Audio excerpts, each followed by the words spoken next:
At magandang araw po muli sa atin mga kaibigan, mga kababayan, mga kamahab. Kasama natin ulit ang isang may bahay ng dating mangingisda po na naging construction worker na ngayon. Dahil daw po sa kanilang kalagayan, napilitan po yung kanyang mister na dumayo sa ibang lugar para po maghanap buhay bilang construction helper. Mrs., ano pong pangalan nyo?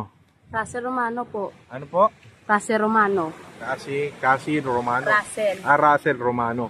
Sige, ginang Russell Romano po ay humihingi po sana ng kung sino man po ang nais tumulong at ang kanyang panawagan ay kabuhayan lang po ng kanilang pamilya. At sinasabi po niya na malaking tulong daw po sana kung sila po ay merong bangka kahit na maliit lang para yung kanyang mister ay hindi na lumalayo dahil nahihirapan daw po siya na alagaan yung mag-alaga ng 7 anak kapag ang kanyang asawa ay buwanan bago umuwi. Tama ba, Mrs.? Minsan buwanan yung asawa mo umuwi dahil na malayo ang kanyang construction? Oo. Opo. So, ngayon mga kaibigan, sabi niya kasi nahirapan siyang magtagalog. So, tinatranslate ko na lang sa inyong lahat. At yung bangkang kanilang hinihingi mga kaibigan, kumuha kami ng idea dito sa malapit sa lugar na ito, ay talaga nagkakahalaga po ng 20,000 plus po yung lambat na 5,000. Kabuuan po ang kanilang hinihinging kabuhayan ay halagang 25,000 piso. At sa lahat po ng syempre nagnanais mong tumulong kay ate, ay maaari po kayo makipag-ugnayan sa ating official Facebook page, Mab Caritas, at tinitiyak namin na makakarating po sa kanila ang inyong tulong. At ibibideo namin yung kanilang pagtanggap ng inyong tulong. Okay lang ba na i-video ang pagtanggap nyo ng tulong? Okay Opo. lang. So, bibigyan ko ng chance itong si ate na makapanawagan personal. Ate, ano pong inyong personal na panawagan? Panawagan ko sa mga tao nga may mayo nga tagipusoon nga buligan tani kami sa amon nga pangabuyan nga makabakal kami sang motor kag kuna nga para hindi na magpalayo akong bana sa Alubran. Kaya hindi ko gusto nga layo sa amon kay may mga bata pa ko nga gagmay. Protegi ka budlay sa amon.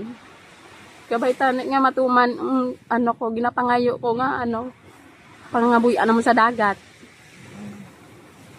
So, sabi po niya, mga kaibigan, sana daw po ay may makatulong talaga sa kanila dahil yun lang daw, bangka at saka lambat lang ang kailangan ng kanyang mister dahil napakahirap daw talaga na malayo ang kanyang mister sa kanila.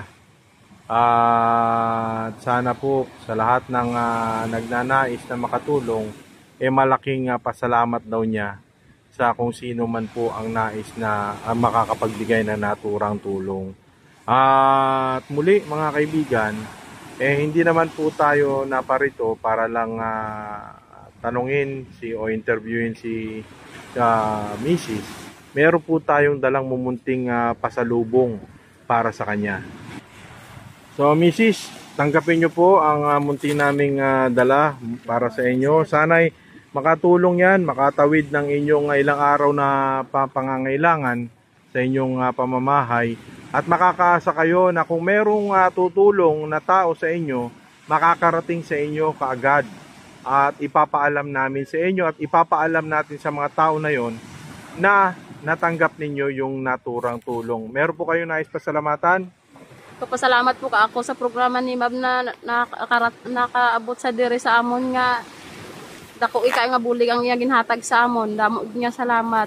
Opo. So, sabi niya ay nagpapasalamat siya at nakarating daw tayo dito sa kanilang mumunting isla. At malaking tulong daw po itong ating naibahagi sa kanya ngayong araw. At with that mga kaibigan, maraming salamat po sa inyong suporta. Pag-share lang po ng video na ito, malaking bagay na sa amin. Pagla-like, pag-share at pagbibigay ng star super stickers ay malaking bagay para marami pa po tayong mapaabutan ng tulong. At maraming salamat sa iyo ate, pagpalain kayo ng Diyos. Salamat po, sir.